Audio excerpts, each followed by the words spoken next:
Hi, my name is Doug Windiker. I'm the QA Product Specialist, and today we're going to look at the communication between QA Supervisor software and ToolsNet 8. So let's take a look.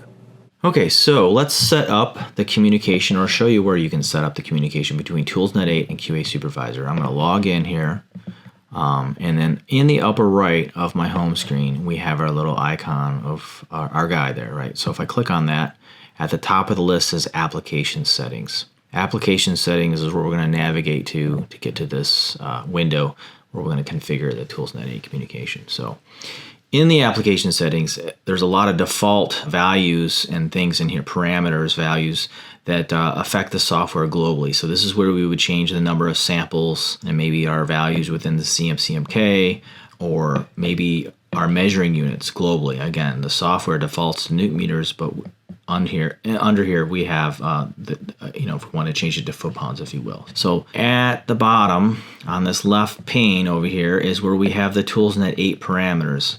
In the ToolsNet 8 parameters, we have 3 fields. At the very least, we need to have the top one configured, and that's the database for the ToolsNet 8 where it resides. So it's a host name or an IP address, and the port information that we're going to be communicating on. And underneath that, we have notification services, and then we have MQTT servers. So when this information is filled out, the check button over on the right side becomes active, and that's essentially a ping. Make sure we're communicating to those IP addresses, or on those IP addresses over the network. So when that is all set up, we just simply need to go up and hit the save button in the upper right, and it kicks us back out to the dashboard, and we see the green box up there. It says settings updated, and we should be good to go. Now, with the communication with ToolsNet 8, it gives us the ability to maybe test tools, calibration schedule, or CMCMK or SPC, any kind of tool check based on the tool cycle count or rundowns, instead of a calendar schedule.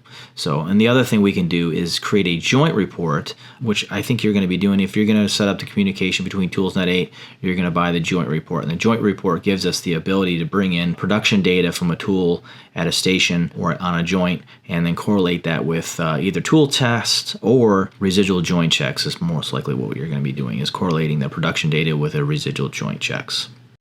So that was the communication setup between QA Supervisor software and ToolsNet 8. If you have any further questions, contact your Atlas Copco rep, and thank you for watching.